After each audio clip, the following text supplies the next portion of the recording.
degmada Tawfiiq ee gobolka Mudug ayaa saaka waa barigii hore waxa ka dhacay dagaal kaas oo keenay khasaare isugu jira dhimasho iyo dhaawac. dagaalkan oo saakadii hore bilowday ayaa ila xogogaal waxa ay u sheegeen warbaahinta Cadoon Media inuu jira khasaare dhimasho iyo dhaawac iyadoona inta la xaqiijiyay dhaawac oo kor u dhaafay 60 qof iyo labada dhinacba. sidoo kalena waxa jira khasaare dhimasho kuwaas oo iyaguna kor u dhaafay ilaa 30 qof.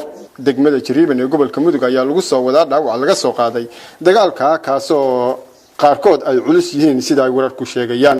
dhaawacii laga soo qaaday dagaalka xaaladda isbitaalka ayaa sida tan ahayd markaanu galay.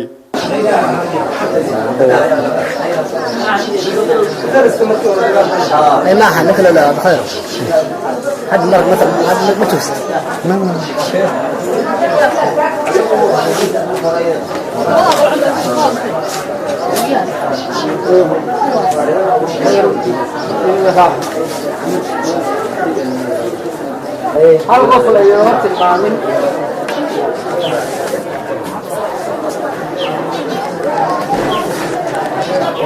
isku soo wada duub xaaladda dagaal ee ka dhacay Tawfiiq ayaa ilaa iyo haatan sida wararku ay sheegayaan uu dagaalku socdaa inkastoo la sheegayo in mararka qaar ay xabadu yaraanayso.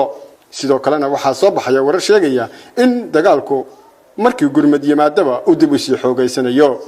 wixii warar ay ku soo kordhaa dib ayaanu idinkala socodsiin doonaa.